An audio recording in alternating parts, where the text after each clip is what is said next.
L'homme ne vivra pas de pain seulement, mais de toute parole qui sort de la bouche de Dieu. Voici votre moment de méditation quotidienne.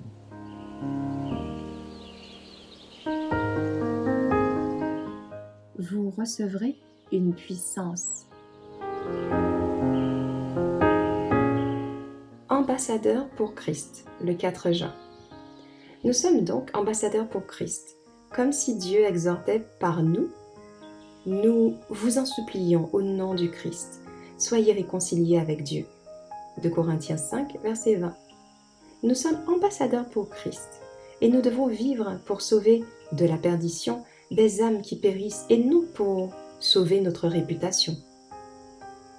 Notre objectif quotidien devrait être de leur montrer qu'ils peuvent rencontrer la vérité et la justice. Et si nous ne le faisons pas, parce que nous n'éprouvons pas le désir d'un vrai discernement spirituel et d'une vraie piété, Dieu nous demandera des comptes au sujet des âmes en faveur desquelles nous aurions dû agir. Il a mis à part pour chaque ouvrier consacré à son service une provision de grâce et de sagesse, afin qu'il devienne une lettre vivante, connue et lue de tous les hommes. Par notre vigilance et notre vie de prière, nous pouvons à peine accomplir la tâche que le Seigneur nous assigne. En réalisant fidèlement tous les devoirs de notre mission, en se souciant des âmes pour lesquelles nous aurons à rendre des comptes, nous pouvons ôter du chemin de nos semblables toute entrave. Par des avertissements et des appels sincères, et par une tendre sollicitude témoignée en faveur de ceux qui sont près de périr, nous pouvons gagner des âmes au Christ. Je voulais que tous, mes frères et sœurs, se souviennent qu'il est grave d'attrister le Saint-Esprit.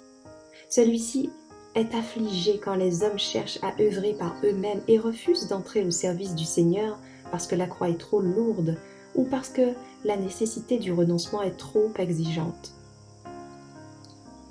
Le Saint-Esprit cherche à habiter dans chaque âme. S'il est accueilli et honoré comme il se doit, ceux qui le reçoivent seront accomplis en Christ.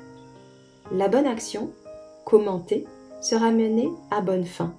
Les pensées saintes, les affections célestes et les actions conformes au Christ prendront la place des pensées impures, des sentiments pervers et des actions rebelles. Le Saint-Esprit est un divin enseignant.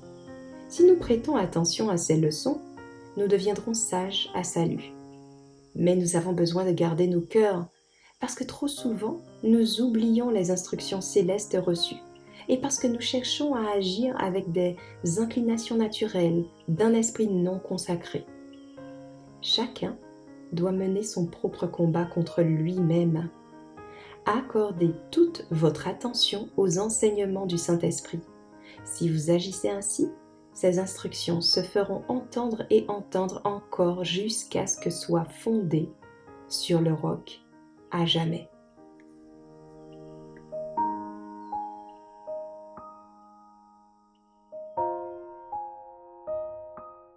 Merci d'avoir écouté cette présentation.